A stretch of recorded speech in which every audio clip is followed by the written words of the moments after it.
कोयल बिन बगिया ना सोहे राजा, कोयल बिन बगिया ना सोहे राजा, कोयल बिन बगिया ना सोहे राजा, कोयल बिन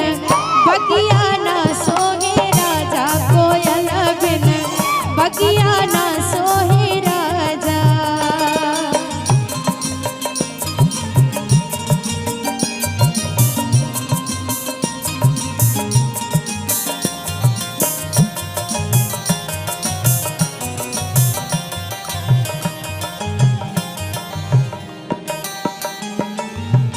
भाई भतीजा बिन नैहर ना शोभे,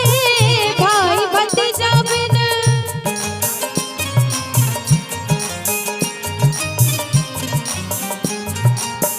भाई भतीजा बिन नैहर ना शोभे, बलम बिन देवर बिन अंगना ना सोहे राजा, देवर बिन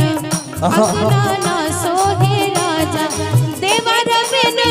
अंगना ना सोहे राजा, देवर बिन अंगना ना सोहे राजा, कोयल बिन बगिया ना सोहे राजा, कोयल बिन बगिया ना सोहे राजा। और आदरणीय हमारे डब्बू पांडे चाचा जी, आपकी तरफ से ये 201 रुपए का आशीर्वाद आया है।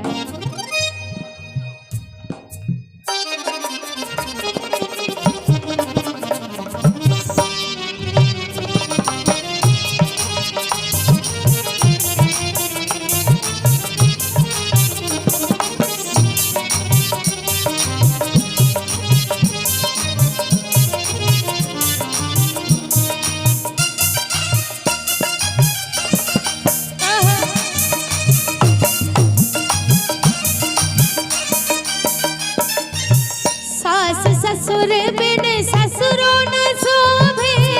सास ससुर बिन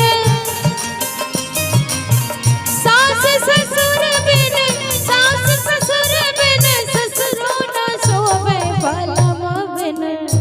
सैया रे बिन बलम बिन सिजिया ना सोहे राजा, बलम बिन सिजिया ना सोहे राजा, बलम बिन सिजिया ना सोहे राजा, बलम बिन सिजिया ना सोहे राजा, कोयल बिन बगिया ना सोहे राजा, कोयल बिन बगिया ना सोहे राजा।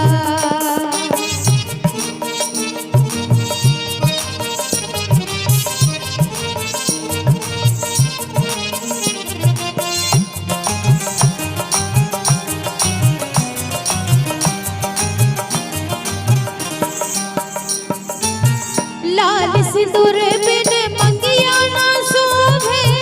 लाल सिंदूर बिन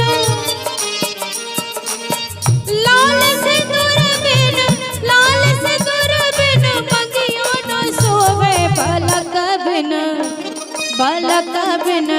गोदिया ना सोहे राजा, बलक बिन गोदिया ना सोहे राजा, बलक बिन गोदिया ना सोहे राजा, बलक बिन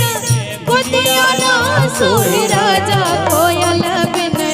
बगिया ना सोहे राजा, कोयल बिन बगिया ना सोहे राजा, कोयल बिन बगिया ना सोहे राजा, कोयल बिन बगिया ना सोहे राजा, कोयल बिन